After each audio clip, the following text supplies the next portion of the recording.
Hi everyone.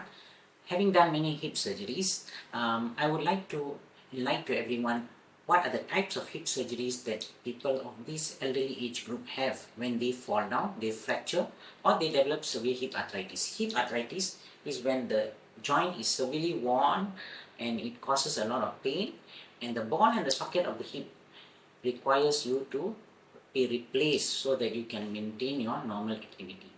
In another scenario, when they fall down or fracture the hip bone, it will break into a piece. The femoral head is therefore not viable and requires to be replaced.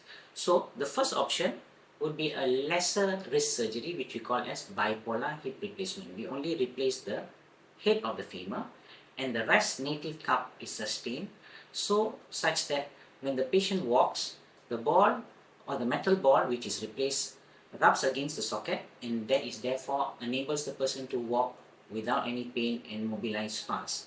After doing some amount of minimal cycling activity or some strengthening exercises, they will be able to move with a walking frame immediately the day after surgery, and hopefully after a few days with a stick, and within a month ambulate fairly normally. Okay, but if the patient falls down at a much younger age, perhaps 55, 60, 65, then we have an option of replacing the entire ball as well as the cup. Okay, this is what is known as total hip replacement. Total hip replacement also nowadays is very advanced. The wounds are very much smaller, and the chances of patients to recover full range of motion and stability is much better.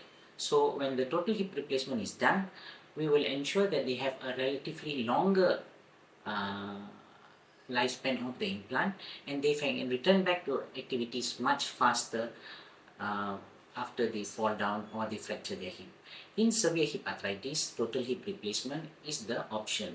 So if you have severe hip pain which is unaddressed for many years, please seek your medical doctor and get it sorted out. Thank you.